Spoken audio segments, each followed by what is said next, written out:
தாவேக்கா நபர்கள் மட்டும்தான் எங்களை வீழ்த்திடுவாங்க கவிழ்த்திடுவாங்கன்னு பேசிக்கிட்டே இருக்காங்களே ஒழிய வேற யாரும் இதை நிச்சயமாக உறுதியாக சொல்றேன், இதை கவிழ்க்க மாட்டாங்க. நாங்க கூப்பிடல, அவங்களாதான் வராங்க. அவங்களா வந்தாங்கன்னா நீங்க வெறும் உறுப்பினராக மட்டும் வச்சிருக்க போறீங்களா? அவங்க இல்ல இது எம்எல்ஏ பதவியை தான் வகிக்கும் எம்எல்ஏ பதவியை ராஜினாமா பண்ணிட்டு சும்மா நான் சும்மா இருந்துக்கிறேன் உங்க கட்சியில் அப்படின்னு சேருவாங்களா? சிம்பத்தி தேடிட்டே இருக்காங்கன்னு புரியல. ஆக்சுவலாக ஒரு கவர்மெண்ட் ஒரு லீடர் கான்ஃபிடென்ட்டா போகணும். அதான் ஒரு ஸ்பீச்லேயே சொல்றாங்களே, கான்ஃபிடென்ட்டா இருங்க, வெற்றி நிச்சயம். யாரை சொல்றாங்கன்னு தான் தெரியல. நீங்க நினைக்கிறீங்களா அதிமுக திமுக மற்ற கட்சிகளாம் இணைந்து தாவேக்காவை கவிழ்த்து விடுங்க? அப்படி ஒரு இது எடுத்தாருன்னா பயப்படுற கட்சிகள் முதல் கட்சிகள் திராவிட கட்சிகளும் கூட்டணி கட்சிகளும் தான். 35 கோடியிலிருந்து 50 கோடி வரைக்கும் பேரம் பேசப்பட்டது அப்படிங்கிற ஒரு விஷயத்தையும் பதிவு செஞ்சிருந்தாரு. சரி பேசட்டும், நான் என்ன சொல்றேன், 100 கோடி கூட பேசட்டும் முருகன். உங்க கட்சி எம்எல்ஏக்கள் மேல உங்களுக்கு தான் நம்பிக்கை இருக்கணும். கையில இருக்க அடிபட்ட ஒரு காயத்துக்கு கண்ணாடி வச்சு யாரும் பார்க்க மாட்டோம்ல. ஏன்னா இங்க யார் ராஜினாமா பண்ணிட்டு எந்த கட்சியில சேர்றாங்க அப்படின்றது உலகம் அறிஞ்சது. அதை ரொம்ப வெளிப்படையாகவே வைகோ அவர்கள் சொல்லிட்டாரு.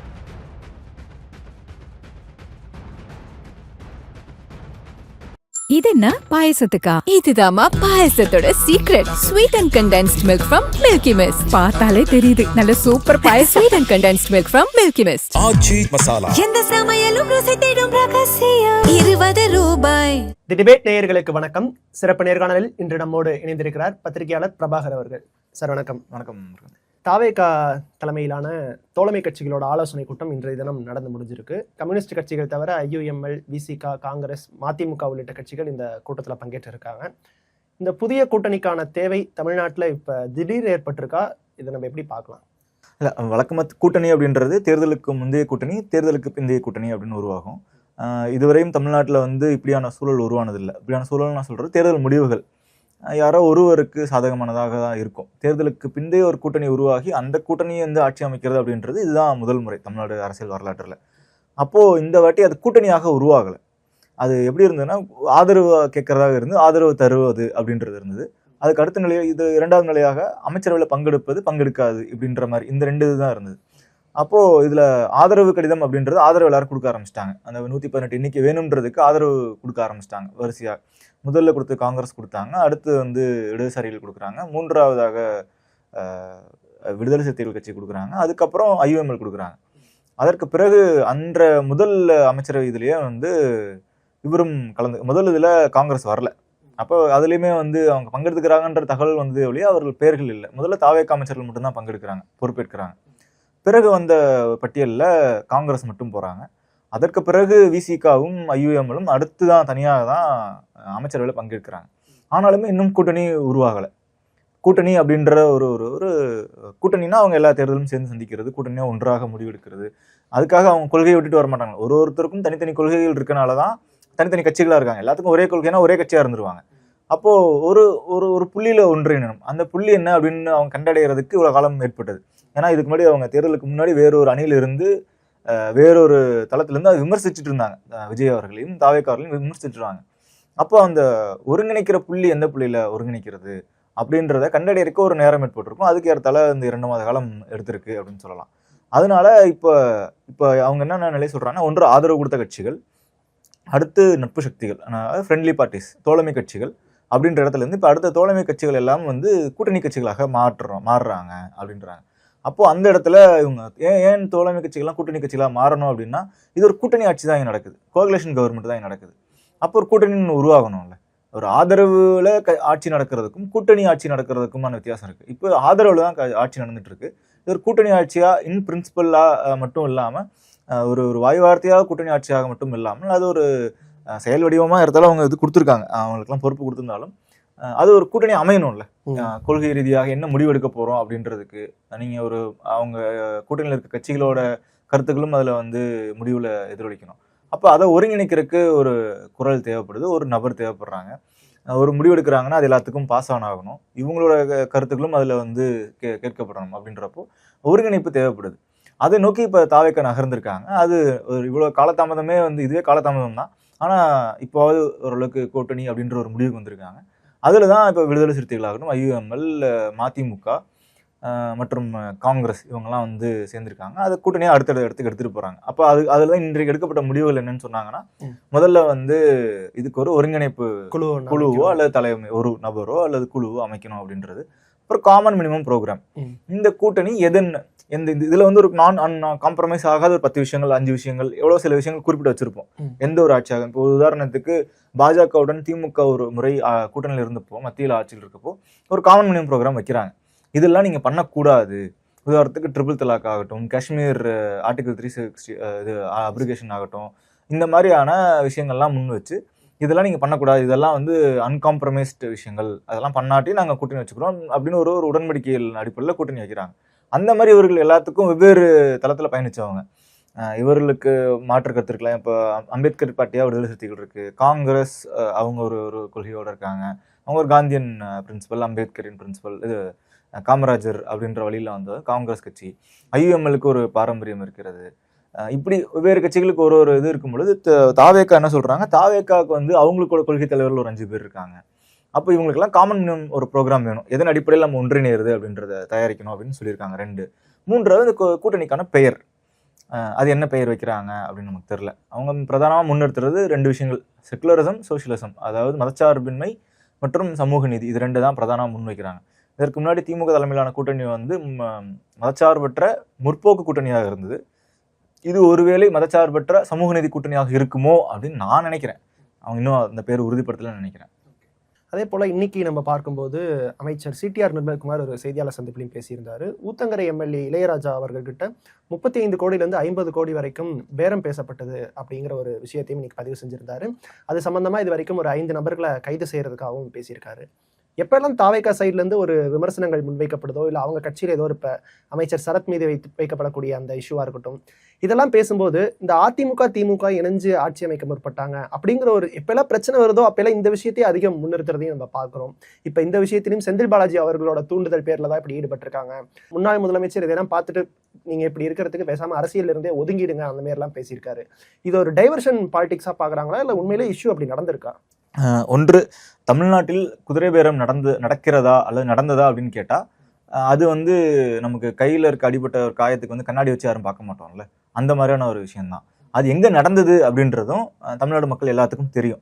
ஏன்னா இங்கே யார் வந்து ராஜினாமா பண்ணிட்டு எந்த கட்சியில் சேர்றாங்க அப்படின்றது உலக அறிஞ்சு. இதுவரையும் 6 அதிமுக எம்எல்ஏக்கள் ராஜினாமா செய்து விட்டு தாவேக்காவில் இணைந்திருக்கிறாங்க.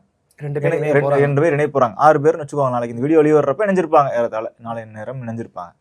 அப்போது இது வந்து அவங்க வாலண்டியராக வந்தாலும் சரி, நீங்கள் வந்து இல்லை நீங்களா அழைச்சாலும் சரி, அது குதிரை பேரம் தான். நீங்கள் ஏதோ ஒன்று ஆஃபர் பண்ணுறீங்களா, வர்றதுக்கு கைமாற ஒன்று பண்ண போகிறீங்க தானே. அது வந்து பணமாக இருக்கலாம், அது வந்து பணமாக தான் இருக்கணும்னு அவசியம் இல்லை. கூப்பிடல, அவங்களா தான் வராங்க. அவங்களா வந்தாங்கன்னா நீங்கள் வெறும் உறுப்பினராக மட்டும் வச்சிருக்க போகிறீங்களா அவங்கள? இல்லை அவங்கள வந்து ஒரு ஏதோ ஒரு பொறுப்பு கொடுக்க போகிறீங்க கட்சியில். இப்போ வரையும் கொடுக்கல.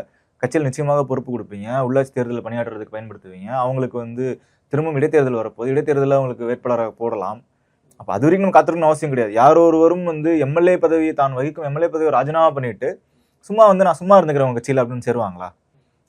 நீங்கள் யோசிங்க, நீங்கள் ஒரு எம்எல்ஏவாக இருக்கீங்க, நீங்கள் உங்களுக்கு எவ்வளவோ பெரிய பிரச்சனை இருக்கட்டுமே, நீங்கள் ராஜினாமா பண்ணிட்டு ஒரு இடத்துக்கு போகிறீங்கன்னா அங்கே திரும்ப உங்களுக்கு எம்எல்ஏ சீட் கொடுக்குறாங்கன்ற நம்பிக்கையில் தான் நீங்கள் அங்கே போவீங்க, அல்லது உங்களுக்கு அஷூரன்ஸ் கொடுக்கப்பட்டிருக்கும்ல. அப்போ இங்கே வந்து ஒரு பணமாக தான் அது இருக்கணும்னு அவசியம் கிடையாது. அதுவும் குதிரை பேரம் தான். அதை ரொம்ப வெளிப்படையாகவே வந்து வைகோ அவர்கள் சொல்லிட்டாரு.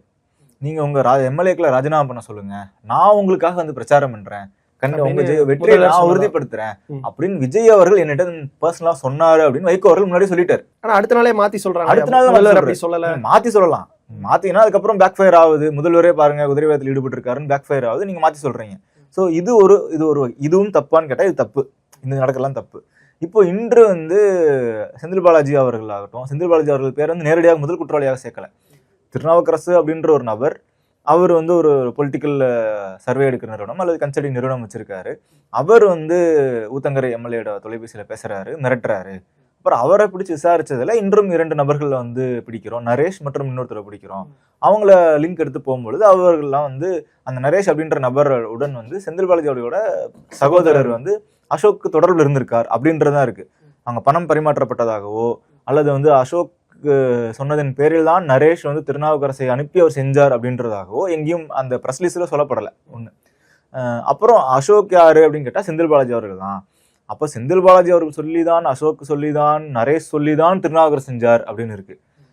இது கேட்கறப்ப ஷார்ட் டைம்லயே ஒரு முடிவு பண்ணிட்டாங்களோ, இதுதான் நடந்திருக்கும். இல்ல, அவங்க முடிவுக்கு வரல, பிரச்சனை இல்லை. ஒரு காவல்துறை விசாரணை அப்படி வருதுன்னா இது உண்மையாவே நடந்திருக்கு அப்படின்ற பட்சத்துல இது வந்து கண்டிக்கத்தக்கதுதான், இது விமர்சனத்துக்குரியது தான், அது வந்து அரசியல் அறம் கிடையாது தான்.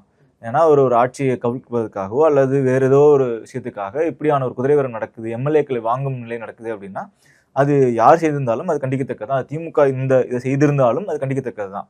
ஆனா நமக்கு இந்த வழக்கை பார்க்கும் பொழுது இந்த நடவடிக்கை வந்து பாராட்டத்தகுந்தது. ஒருவேளை நடந்திருந்தால், உண்மையாகவே திமுக குதிரை பேரத்தில் ஈடுபட்டிருந்தால், எம்எல்ஏக்களை விலைக்கு வாங்க முயற்சி பண்ணியிருந்தால், இந்த தாவேக அரசு செய்திருக்கிற காவல்துறை எடுத்த நடவடிக்கை பாராட்டத்தக்கது. ஆனா அதில் நமக்கு சில கேள்விகள் மட்டும் எழுது. ஒன்று, இந்த மாதிரியான வழக்குகள்லாம் யார் பதிவு பண்ண முடியும் அப்படின்னு பார்த்தா, இது வந்து ஒரு லஞ்ச வழக்கு. லஞ்சம் கொடுத்து நீங்க வந்து ஒரு விஷயம் செய்ய பார்க்குறீங்க அப்படின்றப்போ இது வந்து directorate of vigilance and anti corruption, DVSC தான் செய்திருக்க வேண்டும். இதை வந்து ட்ரிப்ளிகேன் போலீஸ் வழக்கு பதிவு பண்ணியிருக்காங்க. இதை ஏன் வந்து டிவிஎஸ்சி பண்ணாமல் ட்ரிப்ளிகேன் போலீஸ் வழக்கு பதிவு பண்ணாங்க அப்படின்றது முதல் கேள்வி. இரண்டாவது கேள்வி, அவர் ஊத்தங்கரை எம்எல்ஏ, கிருஷ்ணகிரி மாவட்டம். கிருஷ்ணகிரி மாவட்ட காவல்துறை நிலையத்தில் புகார் அளித்து அங்கேருந்து எடுத்துகிட்டு போயிருந்துருக்கலாம். ஆனால் அதை ஏன் வந்து ட்ரிப்ளிகேனில் வந்து வழக்கு பதிவு பண்ணணும்? எம்எல்ஏ ஹாஸ்டல் இருக்கிறப்போ அந்த தொலைபேசி அழைப்பு வந்ததா தெரியாது நமக்கு. ஏன்னா ட்ரிப்ளிகேன்னா எம்எல்ஏ ஹாஸ்டல் ஜூரிஸ்டிக்ஷன் வரக்கூடும், அதுவும் நம்மளுக்கு தெரியாது. வேறு ஜூரிஸ்டிக்ஷன் செக்ரட்டரியேட் போலீஸ் வருதா இல்லை வந்து ட்ரிப்ளிகேன் வருதா எனக்கு தெரியல. ஒரு அங்கே இருக்கப்போ ஃபோன் கால் வந்தனால ட்ரிப்ளிகேன் போலீஸில் காவல் நிலையத்தில் புகார் கொடுத்தாங்களா? அவர் ஆக்சுவலி ட்ரிப்ளிகேன் காவல் நிலையத்திலையும் புகார் கொடுக்கல, அது வந்து கமிஷனர் அலுவலகத்தில் புகார் கொடுக்கப்பட்டு அது ட்ரிப்ளிகேன் ஸ்டேஷனுக்கு ஃபார்வர்ட் பண்ணப்பட்டு அதுக்கப்புறம் வந்திருக்குன்னு சொல்றாங்க. ஆனா புகார் தெளிவான விளக்கம் இல்லை. ஆமா, இது சந்தேகம் எழுது இல்ல. நீங்க ஒரு ஊத்தங்கரை எம்எல்ஏ, இப்போ உங்க வீட்டுல இருக்க ஏரியால திருட்டு போச்சு, இல்லை நீங்க உடனே அங்கே பக்கத்துல இருக்க போலீஸ்ல புகார் கொடுப்பீங்க. நீங்க தலைமையகம் வந்து சென்னையில வச்சு அப்படிலாம் கொடுக்க மாட்டோம். 2. மூன்றாவதாக, இன்றைக்கு என்ஆர் இளங்கோ அவர்கள் பத்திரிகையாளர் சந்திச்சிருக்காரு திமுக தரப்புல.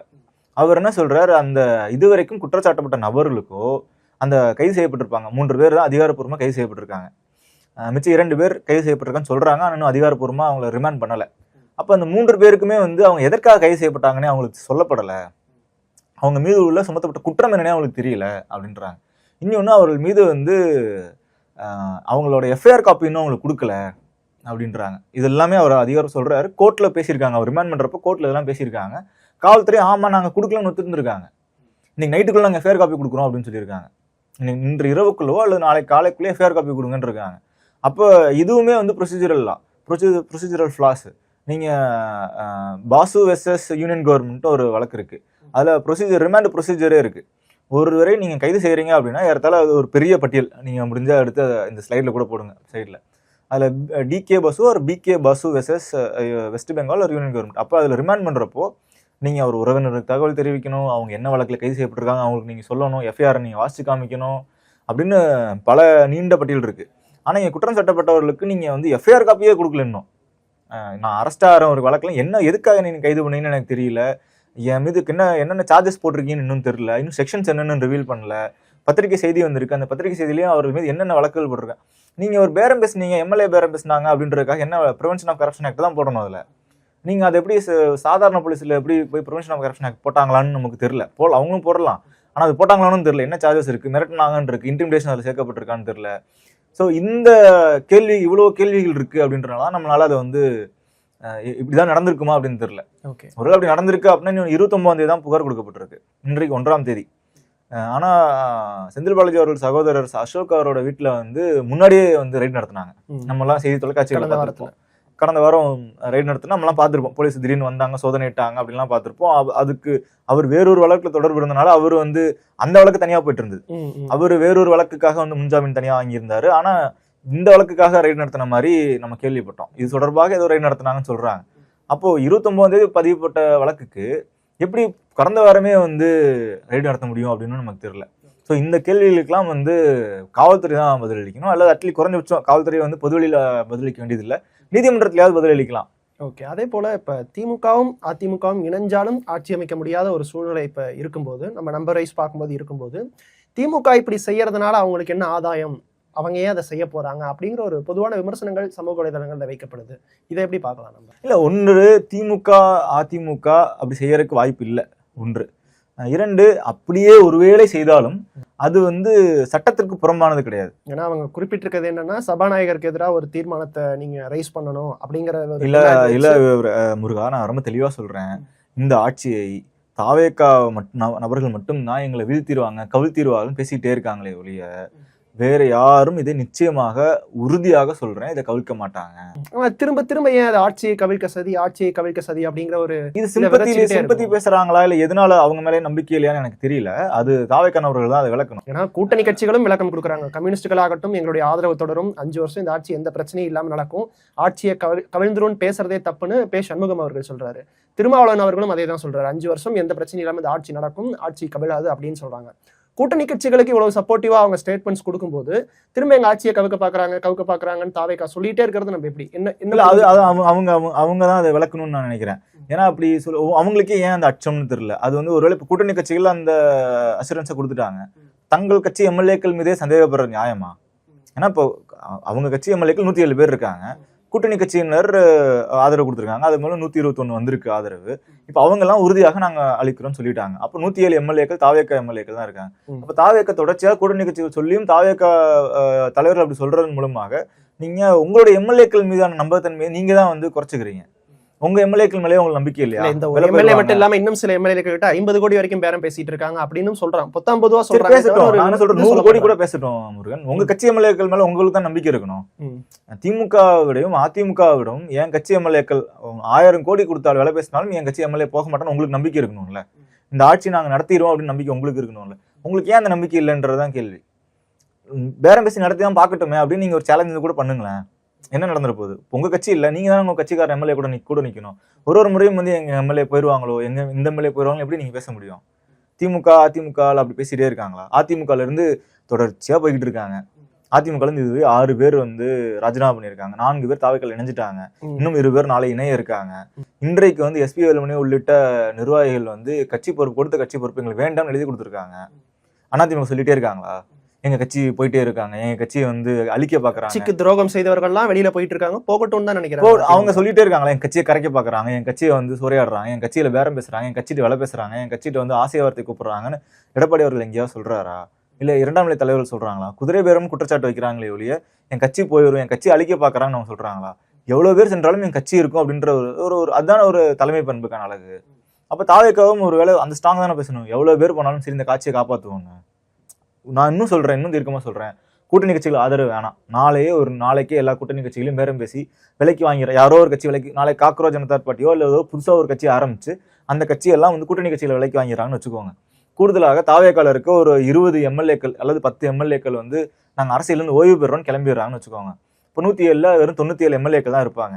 நீங்க வந்து ஃப்ளோர்ல வந்து நிரூபிக்கணும் அப்படின்ற ஒரு நிலைமை ஏற்படுதுன்னு வைங்க. 97 எம்எல்ஏக்களுடன் முதல்வர் விஜய் அவர்கள் நான் ஃப்ளோர் டெஸ்ட் நான் அட்டன் பண்றேன், 97 பேரோட வந்து நான் வந்து என்னோட பெரும்பான்மை நிரூபிக்கிறேன்னு அவர் வந்து அசம்பிளிக்குள்ள இறங்கினார்னா நீங்க நினைக்கிறீங்களா அதிமுக திமுக மற்ற கட்சிகளாம் இணைந்து தாவேக்காவை வந்து கவிழ்த்துடணும்னு? நிச்சயமா பண்ண மாட்டாங்க. அப்படி ஒரு இது எடுத்தாருன்னா பயப்படுற கட்சிகள் முதல் கட்சிகள் வந்து திராவிட கட்சிகளும் கூட்டணி கட்சிகளும் தான். அவங்களே வாக் அவுட் பண்ணிட்டு மொத்த ஹவுஸ்ல தான் நீங்க மெஜாரிட்டி ப்ரூவ் பண்ணணும்ல. யாரெல்லாம் எதுக்கணும்னு இல்லை வெளியே போனவங்க எல்லாரும் வாக் அவுட் பண்ணிடுவாங்க. அசம்பிளில இருந்து வாக் அவுட் பண்ணி நீங்க 97 நீங்க மெஜாரிட்டி எடுத்து வின் பண்ணிக்கோங்கன்ற அப்ப இருக்க கவுண்ட்டுக்கு ஏத்த மாதிரி தான் அந்த மெஜாரிட்டி 97 தான் இருக்கும், 97 நீங்க வின்னிட்டு போயிருங்கன்றவாங்க. அதை நீங்க ஃப்ளோர் டெஸ்ட் எடுக்கிறப்ப திமுக அதுதானே பண்ணாங்க. திமுக ஓட் ஆஃப் கான்ஃபிடன்ஸ் நடக்கிறதுக்கு முன்னாடி வெளிநடப்பு செஞ்சுட்டாங்களே.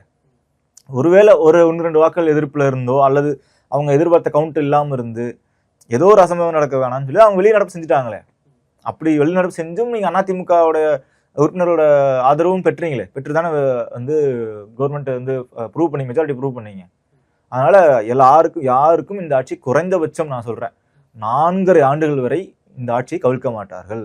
அதே 4.5 ஆண்டுகள் நான் குறைஞ்சபட்சம் சொல்றேன். ஓகே 5 ஆண்டுகள் அப்படி நீடிக்கணும்ன்ற எல்லாத்துக்கும் 5 ஆண்டுகள் இந்த ஆட்சி நீடிக்கும். கடைசி 6 மாசம் இது பண்ணி என்ன பண்ண போறாங்க? இல்ல ஃபர்ஸ்ட் 6 மாசம் ஃபர்ஸ்ட் சொல்றேன், அது விட்டாச்சு. இன்னும் 4 ஆண்டுகளும் இருக்கு. இந்த 4 ஆண்டுகளும் யாரும் ஆட்சியை கலைக்க மாட்டாங்க. ஆட்சியை கலைச்சா என்ன நடக்கும் என்பது அரசியல் தெரிந்த அனைவருக்கும் தெரியும். ஒருவேளை ஹைப்போதெட்டிக்கலி ஸ்பீக்கிங் இந்த ஆட்சியை வந்து டிஸ்மிஸ் பண்ணிக்கோங்க, நாங்க திரும்ப எலெக்ஷனை ஃபேஸ் பண்றோம் அப்படின்னு இறங்கினாங்கன்னா என்ன நடக்கும்? பொலிட்டிக்கல் சினாரியோ எப்படி இருக்கு? தாவேக்காக்கு ஆதரவான மனநிலை தான் தமிழ்நாடு முழுவதும் இருக்கு. ஆல்ரெடி நம்ம சட்டமன்ற தேர்தலில் இப்பதான் பார்த்துருக்கோம். இப்போ இந்த கட்சிகள்லாம் இப்போ நடந்துட்டு இருக்க விஷயங்கள் எல்லாரும் தமிழ்நாடு மக்கள் முழுசா பார்த்துட்டே இருக்காங்க. இது நாள் வரைக்கும் தமிழ்நாடு அரசியல்ல இப்படியான நிலைமை ஏற்பட்டதே இல்லை. ஏன்னா ஒரு தெரியும் யார் ஜெயிக்க போறாங்க அல்லது ஒரு வேவ் இருக்கும், அப்படிதான் வாக்களிச்சிருவாங்க. இந்த முறை யார் வருவாங்க அப்படின்றதுனாலதான் ஒரு தொங்கு நிலைமை ஏற்பட்டது. அப்போ இப்போ தாவேக்கா தான் ஆட்சி அமைக்குது அப்படின்ற ஒரு டைரக்ஷன் எல்லாத்துக்கும் கிடைச்சிருக்கு. அப்போ 6 மாதத்திலோ அல்லது 2 மாதத்திலோ அடுத்த ஒரு தேர்தல் வருது அப்படின்னா நிச்சயமாக தாவேக்கா கிளீன் ஸ்வீப்ல வருவாங்க. இது அரசியல் ஏபிசிடி தெரிஞ்ச அனைவருக்கும் தெரியும். அது திமுக 75 ஆண்டுகள கட்சி. திமுக அப்படி அந்த அளவுக்கு கூட வந்து தெரியாம இது அது சூசைட் அட்டம்ப்ட்ன்றது திமுகவுக்கு மட்டும் இல்லை, இன்னும் ஏதாவது நேற்று தொடங்கியா அல்லது நாளை தொடங்க இருக்க கட்சி கூட தெரிந்த அரசியல் அறிவு இருக்கும். அவங்க கையில அந்த பவர் இருக்கு, நீங்க நினைச்சீங்கன்னா நாளைக்கு வந்து ஆட்சியை கவுத்தலாம்னா கூட அவங்க கவுக்க மாட்டாங்க. ஏன்னா திரும்ப அரசியல் தேர்தலை ஃபேஸ் பண்ணா 200 தொகுதிகள் இல்லை 234 தாவேக்கா ஜெயிக்கும். அந்த அளவுக்கான ஆதரவு நிலை இன்றைக்கு இருக்கு. ஆனா அந்த நம்பிக்கையும் அந்த உற்சாகமும் ஏன் தாவேக்காட்டு இல்லை அப்படின்றது மட்டும்தான் நமக்கு புரிய மாட்டேங்குது. அல்லது அந்த உற்சாகத்தை பெருக்குவதற்காக திரும்ப சொல்லிக்கிட்டே இருக்காங்களா, இல்லை ஏன் அதை வந்து திரும்ப சொல்றாங்கன்றது மாதிரி நம்மளுக்கு புரிய மாட்டேங்குது. ஏன்னா எல்லா கட்சிகளுக்கும் இருக்கு கான்ஃபிடென்ட், அவங்களுக்கு ஏன் இல்லைன்னு தெரியல. ஆனா முதல்வர் சொல்றாரு அவருக்கு அழகு இல்லை அப்படின்னு. முதல்வர் நான் சொல்றது, எதிர்கட்சி தலைவர் அவர்கள் வந்து இந்த ஆட்சி எவ்வளவு நாள் இருக்குன்னு தெரியாது, தேர்தலுக்கு தயாராகணும். திரும்ப திமுக இப்ப நீங்க இவ்வளவு விஷயங்கள் சொல்றீங்க, ஆட்சியை கலைக்க மாட்டாங்க, கலைச்சா என்ன நடக்கும் அப்படிங்கிற விஷயங்கள்லாம் 2 திராவிட கட்சிகளுக்குமே தெரியும் அப்படிங்கிற ஒரு விஷயத்தையும் நீங்க சொல்றீங்க, புரிஞ்சுக்க முடியுது. அப்படி இருந்தாலும் இந்த ஆட்சி 6 மாசம் கூட தாண்டாது, இந்த ஆட்சி சீக்கிரமே கவிழும், எப்ப வேணாலும் தேர்தல் வரலாம் அப்படிங்கிற விஷயத்த தொடர்ந்து ஏன் திமுக முன்னிறுத்திக்கிட்டே இருக்கணும்? அது வந்து ஒரு பயத்தை ஏற்படுத்துறதுக்கா, இல்ல நம்ம ஆக்டிவா இருக்கோங்கிறத காட்டிக்கிட்டே இருக்கணுங்கிறதுக்கான ஒரு? இது திமுக மட்டும் கிடையாது. கடந்த தேர்தல்ல இந்த வாட்டியாவது 107 ஒரு தொங்கு சபை, ஒரு மைனாரிட்டி, நம்ம எண்ணிக்கையில மைனாரிட்டியான ஒரு ஆட்சி நடக்குது. அதுக்கு கூட்டணி கட்சிகளோட பலத்துடன் இந்த கட்சி ஆட்சி நடந்து கொண்டு இருக்கு. ஓகே, கடந்த முறை 133 திமுக மட்டும் ஜெயிச்சது. எடப்பாடி பழனிசாமி அவர்கள் சொன்னாரு, இல்ல மெஜாரிட்டியா இருக்கும்போது பேசுறது வேற, பட் இப்போ ஒரு மைனாரிட்டி கவர்மெண்ட் இருக்கும்போது அது ஒரு டிஃபரன்ஸ் இருக்கு. எப்ப பேசினாலும் பேச்சுதான். இப்ப 133ல வந்து உங்களுக்கு ஒரு 20 எம்எல்ஏக்கள் இல்ல, எவ்வளவு ஆகும் உங்களுக்கு? 113,000 இல்ல மெஜாரிட்டி. அப்ப அது அப்படியான பொருளும் புரிஞ்சு கொள்ளலாம் தானே. எடப்பாடி அவர்கள் சொன்னாரு, இன்னும் அப்படி ஒரு யோசிக்கிற சினாரியோ இப்ப இல்ல அத சொல்றேன் நான். இல்ல அப்ப ஒரு அமாவாசை கணக்கு சொன்னாரு, ஒரு அடுத்த 2 அமாவாசை 3 அமாவாசைக்குள்ள இந்த ஆட்சி இருக்கு, ஆட்சி முடிகிற வரைக்கும் அப்படியே சொல்லிட்டே தான் இருந்தாரு. ஆனா 5 வருடம் நடந்துட்டு. இது எதற்காகனா அவங்கவுங்க கட்சியை இருக்க தொண்டர்களை உற்சாகமாக வைத்துக் கொள்வதற்காக. அவன் பார்ட்டி கேலரை அவன் லைவா வச்சுக்கணும், அவங்களுக்கு ஒரு ஹோப்லெஸ் ஒரு நம்பிக்கையின்மை, ஒரு அவநம்பிக்கை ஏற்பட்டுறக்கூடாது. அடுத்து உள்ளாட்சி தேர்தல் வருது. இப்ப அவங்க கட்சிக்கான தொடர் செயல்பாடுகள் நடந்துகிட்டே இருக்கு. இந்த பக்கம் ஒரு பக்கம் நேற்று வந்து அவங்க வந்து கட்சி ரீஸ்ட்ரக்சர் பண்றதுக்கு ஒரு கமிட்டி அமைச்சிருக்காங்க, குழு அமைச்சிருக்காங்க, பரிந்துரை பண்றதுக்கு. ஆகஸ்ட் மாசம் அது நடக்கும் இருக்காங்க. ஒரு மாத காலம் வரைக்கும் நேரம் கொடுத்துருக்காங்க. அப்போ தங்களுக்கு தொண்டர்களையும் கட்சியும் உற்சாகமா வைத்துக் கொள்வதற்காக, லைவா வச்சதற்காக இதெல்லாம் சொல்லிட்டே தான் இருப்பான். இது அதிமுகவும் சொல்லியிருக்காங்களே. இப்போ தீ அப்படின்னா சுற்றாதுல்ல, தீ அப்படின்னு சொன்னா ஐயோ தீன்னு சொல்லிட்டீங்க சுற்றுச்சு அப்படின்னு அர்த்தமா? இப்ப ஸ்டாலின் அவர்கள் இந்த ஆட்சி கவிழ்ந்துவிடும் திரும்ப சொல்ற விஷயம் தாவேக்காக்கு தானே என்ன சாதகமா போயிட்டு இருக்கு பாருங்க, எங்களை இப்ப அவங்க ஆட்சியை கலைக்க முயற்சி பண்றாங்க, சீக்கிரமே தேர்தல் வருங்கிறதுக்கு முயற்சி பண்றாங்க அப்படின்னு திமுக இப்படி அவங்க கட்சி தொண்டர்களை உற்சாகப்படுத்துறதுக்காக சொல்ற விஷயங்கள் தாவேக்காக்கு பாசிட்டிவா தானே போகுது. இது மட்டும் கிடையாது, திமுக பண்ற எல்லாமே வந்து தாவேக்கா பாசிட்டிவா தானே போகுது. திமுக பண்ணது ஒண்ணு வந்து தாவேக்காக்கு நெகட்டிவா இருக்குன்னு சொல்லுங்க. திமுக இது மட்டும் இல்லைங்க, திமுக இந்த தாவேக்கா ஆட்சிக்கு வந்ததுல இருந்து திமுக செய்யும் அனைத்தும் தாவேக்கா பாசிட்டிவா தான் போயிருக்கு. திமுக அப்படிதான் இருக்கு, அவங்களுக்கு தெரியுதா நமக்கு தெரியாது, திமுக தெரியுமான்னு தெரியல. ஆனா மக்கள் மனநிலை தாவேக்காக்கு ஆதரவான மனநிலை இருக்கு. மக்கள் மனநிலை தேர்தலுக்கு முன்பு இருந்ததை விடவும் தேர்தலுக்கு பின்பு தாவேக்கா அந்த ஒரு கண்மூடித்தனமான காதல் இருக்கும்ல, அந்த மாதிரியான ஒரு கண்மூடித்தனமான நம்பிக்கை இருக்கு. அதுவும் வந்து சில இடங்கள்ல வந்து அவங்களால நேரடியாக உணர முடியுது. சில இடங்கள்ல நடக்கலையோ அது நடக்குதுன்னு நம்புறாங்க. உதாரணத்துக்கு நம்ம டாஸ்மாக் கடைகள்லாம் மூடின ஒரு நேரத்துல ஒரு 700 கடைகள்ல வந்து மூடினாங்க, நான் எண்ணிக்கைலாம் கொடுத்தாங்க. அப்ப உண்மையாவே அவங்க 717 கடைகள் மூடியிருக்காங்க. ஆனா ஒரு கடை மூடலை, அந்த கடை அந்த அந்த கிரிட்டீரியாக்குள்ள வரல, ஒரு மதுபான கடை. அப்போ அதிகாலை 12 மணிக்கு முன்னாடி ஒரு பெண்மணி போய் அந்த கடை வாசல் நின்று, பாருங்க இந்த கடை வந்து எங்களுக்கு ரொம்ப நாளா பிரச்சனையா இருந்தது, இந்த கடையை மூடிட்டாங்கன்னு வீடியோ போட்டாங்க. ஆனா அந்த கடை மூடலை, அவங்களுக்கு தெரியல 12 மணி மேலே தான் கடை திறப்பாங்கன்றதும் அவங்களுக்கு தெரியல. நம்பிக்கை என்னன்னா மனதளவுல இந்த கடையை மூடிட்டாங்க அப்படின்றதுதான். ஸோ அப்போ அந்த நம்பிக்கை மக்கள்கிட்ட இருக்கு. அந்த நம்பிக்கை ஏன் தாவேக்கா இல்லைன்றதான் நம்ம கேள்வி. மக்கள் வந்து நீங்க கடையை மூடாட்டியும் நாங்க மூடிட்டோம் நாங்க நம்புறாங்க. மக்கள்கிட்ட வந்து நீங்க பாட்டிலுக்கு முதல்ல வந்து 10 ரூபான்னு சொன்னாங்க இல்லையா, நேற்று 2 நாட்கள் முன்னாடி நண்பர்கள்ட்ட பேசிட்டு இருக்கப்போ எலைட் மாதிரியான கடைகள்லேயே வந்து பாட்டிலுக்கு 20 ரூபா வரைக்கும் வாங்குறாங்க. பில் இல்லாம ஒத்துக்க மாட்டேன்றாங்க, பில் தர மாட்டேன்றாங்க, கார்டு அக்செப்ட் பண்ண மாட்டேன்றாங்க, ஸ்கேனிங், இந்த மாதிரி சிக்கல் இன்னும் தொடருது தான். ஆனா மக்கள் வந்து இல்ல, அந்த 20 ரூபா வந்து கவர்மெண்ட்டுக்கு தான் போகுது, அது லஞ்சம் இல்லை, அது வந்து கவர்மெண்ட் கஜானாக்கு போக ஆரம்பிச்சிருச்சு. இந்த 40 நாள்லயே 1000 கோடி கவர்மெண்ட்டுக்கு போக ஆரம்பிச்சிருச்சு. அந்த தனியாக கொடுத்த எக்ஸ்ட்ரா கொடுத்த 10 ரூபா வந்து இது நாள் வரைக்கும் நம்ம லஞ்சமாக கொடுத்துட்டு இருந்தோம். அது இப்போ வந்து கவர்மெண்ட்டுக்கு போக ஆரம்பிச்சிருச்சு. அப்படிலாம் போகாது, ஆனால் போக ஆரம்பிச்சிருச்சு அப்படின்னு மக்கள் நம்புறாங்கல்ல. அப்போ நீங்க வந்து முழுமையாக செய்ய ஆரம்பிச்சிருக்காங்க. அவங்க நோக்கத்தையும் அவங்க செயல்பாடுலையும் குறை சொல்லலை. 40 நாள் தான் இருக்கு, இன்னும் டைம் நிறைய எடுக்கும் இந்த மாதிரியான ரிஃபார்ம்ஸ் எல்லாம் வர்றதுக்கு. பட் அந்த நம்பிக்கை வந்து மக்கள்கிட்ட இருக்கு. ஆனால் தாவேக்காவினர் ஏன் வந்து தொடர்ச்சியாக வந்து எங்களை வந்து இப்படி பண்ணிட்டாங்க, எங்களை வந்து ஒடுக்குறாங்க, எங்களை வந்து ஆட்சியை கவிழ்க்க பார்க்குறாங்க, என் கட்சியில் பேரம் பேசுகிறாங்க, எங்களை வேலை பார்க்க விட மாட்டேன்றாங்க அப்படின்னு ஏன் ஒரு நாளும் வந்து சிம்பத்தி தேடிட்டே இருக்காங்கன்னு புரியல. ஆக்சுவலாக ஒரு கவர்மெண்ட்டு ஒரு லீடர் வந்து கான்ஃபிடென்ட்டாக போகணும், கான்ஃபிடென்ட்டாக ஃபேஸ் பண்ணணும். அதான் ஒரு ஸ்பீச்லேயே சொல்கிறாங்களே, கான்ஃபிடென்ட்டாக இருங்க, வெற்றி நிச்சயம். யாரை சொல்கிறாங்கன்னு தான் தெரியல. கான்ஃபிடென்ட்டாக இருங்கன்னு அவங்க கட்சிக்காரங்களை சொல்லணும், கட்சி அமைச்சர்களை சொல்லணும், எம்எல்ஏக்களை சொல்லணும்னு நான் சொல்கிறேன். நிஜமாக சொல்கிறேன். கான்ஃபிடென்ட் அவங்ககிட்ட கான்ஃபிடென்ட் இல்லைன்ற ஒரு நாளும் வந்து ஏன் வந்து இதை வந்து மீடியா சொல்லிட்டே இருக்கணும். நான் சொல்கிறேன், சேலஞ்ச் பண்ணுங்க. அசம்பிளியில் வந்து உதயநிதி சொன்னார்ல, பார்ட்டி ஃபண்டு தைரியம் எந்த கட்சின்னு சொல்லி தான் பாருங்கன்னு சொன்னார்ல. அந்த மாதிரி ஆதவர்ஜுன் அவர்களோ அல்லது நிர்மல்குமார் அவர்களோ அது தைரியம் சொல்லுங்க. முடிஞ்சால் இங்கே இருக்க எம்எல்ஏக்கு விலைக்கு வாங்கி தான் பாருங்க, விலைக்கு வாங்கி இந்த ஆட்சியை கவிழ்த்து தான் பாருங்களேன். கம்யூனிஸ்டுகளோட நிலைப்பாடை நம்ம எப்படி புரிஞ்சுக்கலாம்? இந்த கூட்டத்தை தவிர்த்திருக்காங்க, ஆனால் காலையில் போய் முதலமைச்சரை சந்திச்சு சில கோரிக்கைகளையும் வச்சிருக்காங்க. கம்யூனிஸ்டுகளோட நிலைப்பாட்டை எப்படி நம்ம பார்க்கலாம்? கம்யூனிஸ்டுகள் இப்போதான் தங்களுடைய ரூட்ஸுக்கு போறாங்க அப்படின்னு பார்க்கலாம். ஏன்னா கம்யூனிஸ்டுகள் எப்போதும் அவர்கள் வந்து ஒரு கூட்டணி அப்படின்ற மாதிரியான ஒரு செட்டப்ல இருக்க மாட்டாங்க. கூட்டணி அப்படின்றதே ஒரு தேர்தல் உடன்படிக்கை தான் கம்யூனிஸ்டுகளை பொறுத்தளவு. அது வந்து இந்திய கம்யூனிஸ்ட் கட்சியாக இருக்கட்டும் சரி, மார்க்சிஸ்ட் கம்யூனிஸ்ட் கட்சியாக இருந்தாலும் சரி, அது ஒரு தேர்தல் உடன்படிக்கை தான். அது வந்து ஒரு நீண்ட காலம் ஒரே இதில் பயணிக்கிறது அப்படின்ற மாதிரியான வடிவம் கிடையாது கம்யூனிஸ்ட் கட்சிகளுக்கு. அது வந்து இதுக்கு முன்னாடி 2012 மார்க்சிஸ்ட் கம்யூனிஸ்ட் கட்சியினோட மாநாட்டில் அவங்க மாநாட்டில் எடுக்கிற முடிவுகளை தான் இந்தியா முழுவதும் அமல்படுத்துவாங்க. அப்போ வந்து எடுத்த முடிவு தான் இடது ஜனநாயக முன்னணியோட கட்டணம், அதாவது லெஃப்ட் ஃப்ரண்ட் ஒன்று வந்து அமைக்கணும் அப்படின்றது தான் அந்த முடிவு. அப்போ லெஃப்ட் ஃப்ரண்ட் ஒன்று கட்டணும் அப்படின்ற முடிவு வந்து தொடர்ச்சியாக அதை அமல்படுத்த முயற்சி பண்ணிகிட்டே இருக்காங்க. ஆனால் அது அமல்படுத்த முடியல. அப்போ தான் வந்து இங்கே தமிழ்நாட்டில் வந்து மக்கள் நல கூட்டணியாக கட்டமைக்கிறாங்க. அதை கட்டமைச்சு அதை வந்து ஆரம்பித்தது வந்து மார்க்சிஸ்ட் கம்யூனிஸ்ட் கட்சி, முன்னாள் மாநில செயலர் ஜி ராமகிருஷ்ணன் அவர்கள் இருக்கப்போ அதை தொடங்குறாங்க. என்னன்னா, இப்போ பிரதான முதலாளித்துவ கட்சிகளோட வந்து கூட்டணி வைக்கக்கூடாது. இதுவரை இருந்த திமுக, அதிமுக, காங்கிரஸ், பாஜக அல்லாத ஒரு கூட்டணி அப்படின்றது தான் அந்த ஃபார்முலா. அப்போ அதன் அடிப்படையில் தான் வந்து மக்கள் நல கூட்டணி ஒன்று கட்டமைக்கிறாங்க. அந்த மக்கள் நல கூட்டணி தோல்வி சந்திக்குது. அதற்கு பிறகு ஒரு மாநாடு நடக்குது. அந்த மாநாட்டில் வந்து சில திருத்தங்கள்லாம், ஒரு தீர்மானங்கள் வருது, அதில் திருத்தங்கள் கொண்டு வர்றாங்க.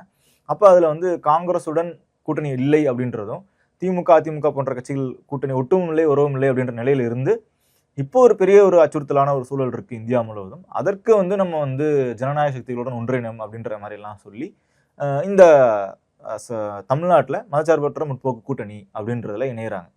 அப்போ இதில் தான் வந்து அவங்க கூட்டணியாகவே பயணிக்கிறாங்க. அது தேர்தலுக்கான ஒரு உடன்படிக்கையாக மட்டும் இல்லாமல் கூட்டணியாக பயணிக்கிறாங்க. அதுதான் வந்து இடதுசாரிகளுக்கு பின்னடைவாகவும் அமையுது.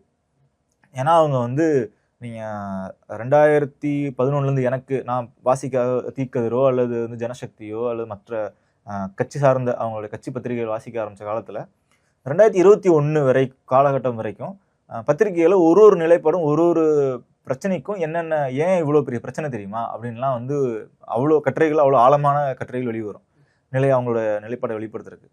ஆனால் இந்த 2021 2026 திமுக ஆட்சி காலத்தில் அப்படி தமிழ்நாடு அரசு சார்ந்து ஒரு பிரச்சனையிலும் விரிவான கட்டுரைகள் வந்து ரொம்ப கம்மி, விமர்சன கட்டுரைகள் வந்து ரொம்ப ரொம்ப ரொம்ப கம்மி. அந்த விமர்சனம் அப்படின்றதே வந்து ஏறத்தாழ நியர் ஜீரோ, சுத்தமாக இல்லவே இல்லை அப்படின்னு சொல்லலாம். அந்த 12 மணி நேர வேலை அப்படின்றதுக்கு மட்டும்தான் வந்து எனக்கு தெரிஞ்சு அது தொடர்பாக மட்டும்தான் வந்து கட்டுரைகள் வந்தது. அப்புறம் சாம்சங் தொழிலாளர்கள் பிரச்சனைகள் மட்டும்தான் வந்து தீக்கதிரில் எடிட்டோரியல் எழுதியிருந்தாங்க. மற்றபடி மாநில அரசு சார்ந்த பிரச்சனைகள் அவ்வளோ இருந்தது. உதாரணத்துக்கு ஆணவ கொலைக்கு எதிரான தனிச்சட்டம் ஏற்றுவதாகட்டும், இது தொடர்பாக செய்திகளாக வந்ததே ஒழிய ஆழமான ஒரு விமர்சன கட்டுரைகள் பெரும்பாலும் வரவே இல்லை.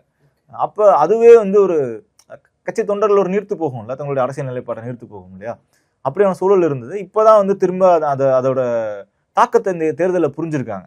ஏன்னா 5 வருஷம் இப்படி இருந்ததுனோட தாக்கம் என்ன அப்படின்றது தேர்தல் முடிவுகள் எல்லாத்துக்கும் சுட்டி காட்டியிருக்கு. அது இடதுசாரிகளும் புரிஞ்சிருக்காங்க அப்படின்னு நம்புறேன். அதன் வெளிப்பாடு தான் இன்றைக்கு இல்லை, நம்ம ரூட்ஸை மறந்துட்டோம், நம்ம தேர்தலுக்கு மட்டும்தான் உடன்படிக்கை, இப்போ உடனடியாக எந்த தேர்தலும் கிடையாது. அப்போ ஆதரவு கொடுத்துருக்கோம், ஆட்சியில் பங்கு கிடையாது, ஆதரவு கொடுத்துருக்கோம். 2 எம்எல்ஏக்களை வச்சு நம்ம ஆட்சியில் பங்கெடுக்கிறது அப்படின்றது சரியானதாக இருக்காது. வேணும்னா எடுக்கலாம், அது வேற விஷயம். ஆனால் அது சரியாக இருக்காதுன்ற கம்யூனிஸ்டுகள் நிலைப்பாடு, இடதுசாரிகளின் நிலைப்பாடு. அதன் அடிப்படையில் அவங்க வந்து வெளியிருந்து பயணிக்கிறாங்க. இதுதான் அவங்களோட ரூட்ஸ், இதுதான் அவங்க எப்பவும் பயணிக்கிறது. கடந்த 5 காலம் அல்லது 8 ஆண்டு காலம் நம்ம பார்த்தது வந்து அதுதான் வந்து மாறுபட்ட ஒரு மாறுபட்ட கம்யூனிஸ்டோட களம். கம்யூனிஸ்ட் நிலம். இப்ப இருக்கிறதா வந்து கம்யூனிஸ்ட் நிலைப்பாடு. Okay. இன்னொன்று திமுக விமர்சனத்துக்கும் வந்து அவங்க வந்து அது ஆரோக்கியமானதுன்னு தான் சொன்னார். இன்றைக்கு முதல்வர்கள் சந்திச்சுட்டு வந்து திமுக தலைவரோ அல்லது முரசொலியில் இருந்து இப்படி தொடர்ச்சியாக விமர்சிக்கிறாங்களே அப்படின்னா ஒரு ஜனநாயகத்துல விமர்சனமும் எதிர் விளக்கமும் வந்து ஆரோக்கியமானது, அதுல எந்த பிரச்சனையும் இல்லைன்றாங்க. இன்னொன்னு திமுக நாளேடான முரசொலியில வந்து தொடர்ச்சியாக சண்முகம் அவர்களுக்கு ஒரு ஒரு 3 பாகத்துல தொடர்ச்சியாக விமர்சித்து எழுதிட்டு இருந்தாங்க. அதற்கு ஒரே ஒரு முழு பக்க விளக்கத்தையோ அல்லது எதிர்வினையை வந்து கனகராஜ் அவர்கள், மாநிலக்குழு உறுப்பினர் கனகராஜ் அவர்கள் எழுதியிருந்தார். அதுல அவங்க நிலைப்பாட்டை வந்து அவ்வளவு தெளிவாக எழுதியிருந்தாங்க. அதுல வந்து திராவிட இயக்கத்துடைய அவங்க குறிப்பிடுற வார்த்தை வந்து சோசியல் கேபிட்டல், சமூக முதலீடு. அதாவது இந்த சமூகத்துல அவங்க ஒரு முதலீடு பண்ணியிருப்பாங்கல்ல இந்த வேலைகளுக்காக. இங்க ஒரு ஒரு முற்போக்கான ஒரு விதை விதைச்சிருக்காங்க. அந்த முதலீடுகளை நாங்கள் வந்து மதிக்கிறோம். அதன் மீதான மதிப்பீடுகள் எங்களுக்கு எப்போதும் உண்டு. அதே நேரத்தில் எங்களுக்கு வந்து இந்த முதலாளித்துவ பொருளாதார கொள்கைகள் எங்களுக்கு மாற்று கருத்து இருக்கு. அந்த மாற்று கருத்துடனே தான் நாங்கள் பயணிச்சு வந்தோம் அப்படின்றதும் வெளிப்படுத்தியிருக்காங்க. ஆனா அந்த மாற்று கருத்துக்கள் எதுவுமே இந்த 5 ஆண்டு காலத்துல வந்து வெளிப்படுத்தலை அப்படின்றதான் பிரச்சனையா இருந்திருக்கின்ற தேர்தல் முடிவுகள்ல அவங்க ஓரளவு புரிஞ்சிருந்திருக்காங்க. அதன் வெளிப்பாடு தான் இன்றைக்கு இருக்கிறது. இப்ப தொடர்ச்சியாக விமர்சிக்கிறாங்களே, ஆளும் தாவேக்கா அரசு ஆட்சி தங்களுடைய ஆதரவுடன் தான் இந்த ஆட்சி நடக்குது. இருந்தாலுமே தாவேக்கா வந்து தொடர்ச்சியா அவங்க விமர்சிக்க தயங்கல எங்கேயுமே. அதே போல அமமுக எம்எல்ஏ காமராஜ் அவர்கள் தாவேக்காவுக்கு ஆதரவு கொடுத்ததுலேருந்து இப்போ வைகோ அவர்கள் நீங்கள் உங்கள் எம்எல்ஏக்கள் ராஜினாமா பண்ணால் நான் அவங்களுக்காக பிரச்சாரம் பண்ணுறேன் அப்படிங்கிற விஷயத்த முதலமைச்சர் சொன்னதா வைகோ அவர்கள் சொன்னது வரைக்கும் இந்த குதிரை பேரம் விவகாரத்தை ஆளுநர்கிட்ட முறையிட்டு இருக்காங்க. இந்த மாதிரி ஒரு விஷயம் நடந்திருக்கு. இன்றைய தினம் கூட RS பாரதி அவர்கள் வைகோ பேசியது தொடர்பாக ஒரு கடிதமும் கொடுத்துருக்காங்க. இதுக்குள்ள என்ன ஒரு ரியாக்ஷன் எதிர்பார்க்கலாம்? இதுக்கு ரியாக்ஷன்லாம் எனக்கு தெரிஞ்சிருக்காது. ஆளுங்கட்சியினர் மீது வைக்கப்படும் குற்றச்சாட்டுகள், எதிர்கட்சிகள் வைக்கும் குற்றச்சாட்டுகளுக்கு இந்த மாதிரியான சட்ட ரீதியான சொல்றது காவல்துறை ரீதியாக சட்ட ரீதியாக ஒரு நிவாரணம் தேடிக்கொள்ளுதல் அல்லது ஒரு நடவடிக்கை எடுக்கப்படும் அப்படின்றது வந்து எனக்கு நம்பிக்கை இல்லை. பட் பர்சனல் லெவலில் எனக்கு நம்பிக்கை இல்லை. ஆக்ஷன் எடுக்கணுன்றது என்னோட கோரிக்கையும் கூட. அது மீது குறைஞ்சபட்சம் விசாரணையாக ஆக்ஷன் எடுக்கணும்னு எடுத்தோன்னே வந்து ஒரு கம்ப்ளைண்ட் வாங்கணும்னே எஃப்ஐஆர் போடணும் அப்படின்றதுல குறைஞ்சபட்சம் விசாரிச்சு அது ஆக்ஷன் எடுக்கணுமா வேணாமா, வழக்கு பதிவு பண்ணணுமா வேணாமா, அது உண்மைத்தன்மை இருக்கா இல்லையா அப்படின்றது தான் என்னோட குறைஞ்சபட்ச கோரிக்கை. ஆனால் அதெல்லாம் நடக்கும் அப்படின்னு எனக்கு நம்பிக்கை இல்லை இந்த சிஸ்டத்தில். ஏன்னா இந்த சிஸ்டம் அப்படி தான் ஃபங்க்ஷன் ஆகுது. காவல்துறையோ வந்து காவல்துறை ஒரு ஆளுங்கட்சி கீழே தான் செயல்படுவாங்க. ஒரு அமைச்சர் அங்கே இருப்பாங்க, அது கீழே செயல்படும். ஸோ உடனடியாக ஒரு ஆளுங்கட்சி மீது வரும் புகாரை வந்து காவல்துறை விசாரித்து அதன் மீது நடவடிக்கை எடுப்பாங்க அப்படின்றது எனக்கு பர்சனல் லெவல் நம்பிக்கை கிடையாது. சிஸ்டம் அப்படிதான் இருக்கும். சிஸ்டம் ஆளும் ஆட்சியாளருக்கு ஆதரவாகத்தான் இருக்கும். புகார்கள் நீங்கள் ஆளும் ஆட்சியாளருக்கு எதிராக கொடுக்கும் பொழுது அதுமாதிரி நடவடிக்கை எடுப்பார்கள் எனக்கு நம்பிக்கை இல்லை. ஆனால் இதெல்லாம் வந்து ஒரு சிஸ்டமேட்டிக் ப்ரொசீஜர். ஆனால் இதை எப்படி எடுத்துகிட்டு போகலாம் அல்லது எடுத்துகிட்டு போகக்கூடும் அப்படின்னா பெரும்பாலும் நீதிமன்றத்தை தான் நாடுவாங்க. அப்போ நீதிமன்றத்தை நாடுவதற்கு முன்பாக நீதிமன்றத்தில் நேரடியாக நீங்கள் நீதிமன்றம் போனால் அவங்க கேட்பாங்க, எங்க முதல்ல கம்ப்ளைண்ட் கொடுத்தீங்களாங்க அப்படின்னா இல்லை சார் கொடுக்கல. ஆமாம், முதல்ல போய் லோக்கல் போலீஸ் ஸ்டேஷன் கம்ப்ளைண்ட் கொடுங்க. அவங்க எடுக்காடி ஏசிட்ட போங்க, ஏசி எடுக்காடி டிசிட்ட போங்க, டிசி எடுக்காடி கமிஷனர்கிட்ட போங்க, கமிஷனர் எடுக்காடி வந்து டிஜிபிட்ட போங்க. இவங்கெல்லாம் நடவடிக்கை எடுக்காட்டி நீங்கள் அப்புறம் என்கிட்ட வாங்க. நேரடியாக என்கிட்ட வந்து அப்போ நான் என்ன பண்ணுவேன், இதை வந்து விசாரிங்கன்னா டிசிட்ட கொடுப்பேன், இல்லை ஆர்டர் உத்தரவு போடுவேன். இது லாங் ப்ராசஸில் இவங்கெல்லாம் நடவடிக்கை எடுக்காட்டி என்கிட்ட வாங்க, அப்புறம் நான் உத்தரவு போடுறேன் அப்படிம்பாங்க. அப்புறம் அவங்க வழக்கு விசாரிச்சுட்டு இதை விசாரிங்கன்னு உத்தரவு போடுவாங்க, அல்லது வழக்கு பதிவு பண்ணுங்கன்னு உத்தரவு போடலாம். அப்படியான கோர்ஸ் தான் அது போகும். அதிமுகவை தொடர்ந்து தாவேக்கா தலைவர் விஜய் ஊழல் சக்தி அப்படின்னு தேர்தலுக்கு முன்பு நம்ம விமர்சிச்சுட்டு வந்ததையும் நம்ம பார்த்துருக்கோம். இப்போ தொடர்ந்து அதிமுகல இருந்து நீங்கள் குறிப்பிட்ட மாதிரி 4 எம்எல்ஏக்கள் பதவி ராஜினாமா செஞ்சுட்டு தாவேக்கால இணைஞ்சிட்டாங்க. 2 பேர் இப்போ நாளைய தினம் இணையவும் இருக்காங்க. மாற்றுக் கட்சியிலேருந்து வந்து சேர்றவங்க பின்னாடி அந்த குற்ற வழக்குகள் இருந்தால் அதில் நாங்கள் எந்த காம்ப்ரமைஸும் பண்ணிக்க மாட்டோம் அப்படிங்கிற ஒரு ஸ்டேட்மெண்ட்டை சிடிஆர் நிர்மல்குமார் சொல்கிறாரு. ஸோ இப்படி இருக்கிறது மேலும் அதிமுகவை வலிமை இழக்க செஞ்சு இன்னும் நிறைய பேர் வரதுக்கான ஒரு தூண்டுதலாக நம்ம பார்க்கலாமா இந்த பேச்சை? இல்லை, இந்த பேச்சு வந்து அது வந்து ஒரு நம்பிக்கை கொடுக்கறது தான். வெளியே வந்து நாங்கள் வந்து கரெக்ட் இல்லை அப்படின்னு சொல்லிட்டு இருக்கோம். இல்லைங்க வந்தேன்னா இப்போ நானே கேட்குறேன், எனக்கு வந்தால் என்ன பண்ணி தருவீங்க அப்படின்னு கேட்டால் நீங்கள் அப்படிலாம் எதுவும் இல்லைன்னு தானே சொல்லுவாங்க. வந்தேன்னா அவங்க மேலே வந்து இல்லைங்க அவங்க மேலே கட்சியில் சேர்ந்தக்கப்புறம் எப்படிங்க அவங்க மேலே ஆக்ஷன் எடுப்போம் அப்படின்னு சொல்லுவோமா? இப்போ நீங்கள் ஒரு ஆளுங்கட்சியில் இருக்கீங்கன்னு வச்சுக்கோங்க, எதிர்கட்சியில் ஒரு ஊழல் குற்றச்சாட்டு ஏதோ ஒரு குற்றச்சாட்டில் அவங்க கட்சியில் வந்து சேர்றாரு. கேட்குறாங்க, ஏங்க அவருக்கு அவர் மேலே அந்த கேஸ் எல்லாம் இருக்குது, உங்கள் கட்சியில் சேர்ந்தா நீங்கள் அவர் அந்த கேஸ்லாம் வந்து என்ன பண்ணுவீங்க அப்படின்னு கேட்டால் நீ சொல்லு, ஆமாங்க நம்ம கட்சியில் சேர்ந்ததுக்கப்புறம் எப்படிங்க அவர் வந்து கேஸ்லாம் போட்டுட்டு அந்த கேஸ் எல்லாம் வந்து பாஜகவோட ஒரு மனநிலையில அவங்க ஃபாலோ பண்றாங்க அப்படின்னு ஒரு விமர்சனம் வைக்கிறாங்களே. பாஜகவோட வழியில தாவேக்கா போறாங்க. அது பாஜக வழின்னு சொல்ல முடியாது, எல்லா கட்சியிலும் தான் செஞ்சுட்டு இருந்திருக்காங்க. அந்த வாஷிங் மிஷின்ன்றது பாஜக நம்மளுக்கு வந்து 10 ஆண்டுகளுக்கு மேலாக மத்தியில் ஆட்சியில் இருக்காங்க. இப்போ தாவேக்கா இப்போ தான் வந்திருக்காங்க. அதனால நமக்கு வந்து அதிகமானோர் இப்படி போறாங்களோ அப்படின்னு இருக்கு. இது திமுக ஆட்சி காலத்திலும் அதிகமானவர் வந்து போய் இணைஞ்சிருக்காங்க. ஆனா என்னன்னா திமுக ஆட்சி காலத்துல போய் திமுக இணைஞ்சவங்க யாரும் வந்து எம்எல்ஏக்களா இல்ல. எம்எல்ஏக்கள் 1-2 பேர் இருந்திருக்காங்க. அனிதா ராதாகிருஷ்ணன் உட்பட ஒரு 2 பேர் 3 பேர் இணைஞ்சிருக்காங்க 2006-11 காலகட்டத்துல. ஆனா அதற்கு பிறகு இப்ப 2021 இருந்து 2026 வரைக்கும் பலர் போய் வந்து திமுக இணைஞ்சிருக்காங்க. திமுக இணைஞ்சிருக்காங்க. வைத்திலிங்கம் அவர்கள் இணைஞ்சிருக்காரு. இணைஞ்ச பிறகு அவர் மீதான நடவடிக்கை வந்து கைவிடப்பட்டிருக்கு. அப்படி இது எந்த ஆட்சியாளர்கள் எந்த கட்சி இருந்தாலும் சரி, நாளைக்கு புதிதாக ஒரு கட்சி தொடங்கி அந்த கட்சி வந்து ஆட்சிக்கு வந்தாலும் அவர்களும் இது இப்படிதான் இருப்பாங்க. இது ஆனா சொல்றப்ப நம்ம சொல்ல முடியாது ஓப்பனா. இல்லைங்க கட்சி செஞ்சுட்டாருங்க, கட்சிக்காரனால எப்படி நடவடிக்கை எடுக்க முடியும் அப்படின்னு. அது ஆக்ஷன் எடுக்காம அப்படியே வச்சிருப்பாங்க. என்றைக்காவது ஒரு நாள் தேவைப்படுறப்போ அதை பயன்படுத்திக்குவாங்க. ஏன்னா பதவியே இல்லைனாலும் பரவாயில்ல, தொண்டனா இருந்து நான் பணி செய்வேன் அப்படின்ட்டு எஸ்பி வேலுமணி, நத்தம் விஸ்வநாதன் உள்ளிட்டோர் இன்னைக்கு ஒரு அறிக்கை வெளியிட்டிருந்தாங்க. அதையும் நம்ம பார்த்திருக்கோம். ஸோ அப்படி இருக்கிறவங்களுக்கு இந்த ஒரு ஸ்டேட்மெண்ட் வந்து தாவேக்கால நேரத்துக்கான ஒரு வாய்ப்பா மாறிடாதா? தாவேக்கா அவங்க வந்து இதெல்லாம் வந்து வாய் வார்த்தைக்கு சொல்றதுதான். யாருமே வந்து பொறுப்பு இல்லாம அதிகாரம் இல்லாம ஒரு முன்னாள் அமைச்சராக இருந்துட்டு முன்னாள் அமைச்சராக இருக்கிறவர் வந்து ஏன் வந்து மாற்றுக் கட்சியில போய் வந்து தொண்டனாக பணியாற்றணும்? தான் ஆல்ரெடி இருக்க சொந்த கட்சியிலேயே தொண்டனாக பணியாற்றிட்டு போலாமே. ஏன்னா அவங்க வந்து 2-3 வாட்டி அமைச்சராக இருந்திருக்காங்க. எஸ் வேலுமணி அவர்களாகட்டும், நத்தம் விஸ்வநாதன் ஆகட்டும், இன்னும் பல தலைவர்கள் எல்லாரும் பல முறை அமைச்சராக இருந்திருக்காங்க. அவங்க போய் வந்து ஏன் தங்களுடைய அடையாளத்தை இழந்துட்டு ஏன் போய் தாவேக்கால போய் தொண்டராக பணியாற்றணும்? அதிமுக தொண்டராக பணியாற்றுவாங்கல்ல. அதனால அவங்க வந்து அப்படி எதுவும் பவர்ஸ் இல்லாம அவங்க வந்து தாவேக்காக்கு போவாங்க அப்படின்னு நான் நம்பல பர்சனல் லெவல். அதாவது தாவேக்காக்கு போறத மாற்றத்திற்கான கட்சியா இல்ல மாற்று கட்சியினருக்கான கட்சியா அப்படின்னு விமர்சனம் வைக்கிறாங்க. அதையும் நம்ம பார்க்க முடியும். ஆமா, அது வந்து ரெண்டுமே ஒண்ணுதான். இப்படியான ஒரு பவர் இருக்குன்ற பவரை நோக்கி நகர்றது இயல்பு. அது அதிமுக ஏன் அது நடக்குது அப்படின்னா, அதிமுக பொறுத்தளவு அது வந்து ஒரு அது கொள்கை பிடிப்பு இருக்கும். ஆனா அது வந்து ஏன் திமுக இருந்து போல இப்ப அதிமுக இருந்து போறாங்கன்னா, திமுக எவ்வளவு பெரிய கிரைஸ் இருந்தாலும் அந்த கேடஸை கட்டி போடுறதுக்கு அல்லது கேடஸை வந்து ஒருங்கிணைத்து வச்சிருக்கிறதுக்கு வந்து கொள்கை அடிப்படையில் அவங்க ஒன்றிணைஞ்சு இருப்பாங்க. மற்ற கட்சிகள் எல்லாம் திமுக எதிர்த்து தான் உருவாக்கப்படுற கட்சி. அப்ப அங்க ஆப்போசிட் கேம்ப்ல போய் வந்து இணைய முடியாது. அப்ப என்ன நடக்குது? இப்ப இங்க அதிமுக அப்படி கிடையாது. திமுக வெறுப்பின் பாலே உருவாக்கப்பட்ட ஒரு கட்சி. அங்க வந்து அதிமுக வந்து எப்போதுமே முன்னாடியுமே கூட ஆரம்பத்துல இருந்தே வந்து ஒரு கரிஸ்மேட்டிக் ஃபிகர் பின்னாடி ஒரு இருக்கிறது அப்படின்றது தான் அவங்களோட வழக்கமா இருந்திருக்கு. உதாரணத்துக்கு முன்னாள் முதல்வர் எம்ஜிஆர் அவர்கள் மறைவுக்கு பிறகு ஜானகி அவர்கள் அணையும் அம்மையார் ஜெயலலிதா அவர்கள் அணையும் பிரியறப்போ பெரும்பாலான எம்எல்ஏக்கள் அன்று இருந்து பெரும்பாலான எம்எல்ஏக்கள் வந்து ஜானகி அவர்களுக்கு தான் ஆதரவு தெரிவிச்சாங்க. தொண்டர்கள் தான் வந்து ஜெயலலிதா அவர்களுக்கு வந்து ஆதரவு தெரிவிச்சாங்க. ஸோ அப்படி இருக்கப்போ அதனாலதான் அப்படி மாறி வருது. ஸோ அப்போ காலங்காலமாக தொன்று தொட்டு அவர்கள் வந்து ஒரு கரிஸ்மேட்டிக் ஃபிகரை நோக்கி தான், அது கரிஸ்மேட்டிக் லீடர் அல்லது ஃபிகர் அவங்களை நோக்கி தான் வந்து தொண்டர்கள் எல்லாம் பின்னாடி போறாங்க. அப்போ இன்றைக்கு அமைச்சர்கள் போறல அதுல ஒன்றும் வேப்பு இல்லை. அவங்க திமுகவுக்கு போயிருந்தாங்க போறதுதான் ஒரு சிலர் தான் போறாங்க. பெரும்பாலானோர் தாவேக்காக்கு போறது காரணம் அதுதான். அவங்களுக்கும் அந்த கரிஸ்மேட்டிக் லீடர் நோக்கி தான் நகர்றாங்க அப்படின்றது தான். இன்னொன்று முன்னாள் அமைச்சர்கள் நிறைய பேர் பேசுறப்போ நாங்களாம் ரொம்ப கம்மி, நாங்க லேட்டஸ்ட், எங்களுக்கு முன்னாடியே தொண்டர்கள் அங்கே மூவ் ஆயிட்டாங்க அப்படின்றாங்க. தொண்டர்கள் முன்னாடியே போயிட்டாங்க, நாங்க தான் லேட்டா போய் ஜாயின் ஆகிறோம் அப்படின்றாங்க. ஓகே, பொறுத்திருந்து பார்ப்போம் என்ன மாற்றங்கள் இனி ஏற்படுதுன்னு. பல்வேறு கருத்துக்களை பகிர்ந்துக்கிட்டீங்க. உங்களுடைய நேரத்திற்கும் கருத்திற்கும் நன்றி சார். நன்றி முருகன்.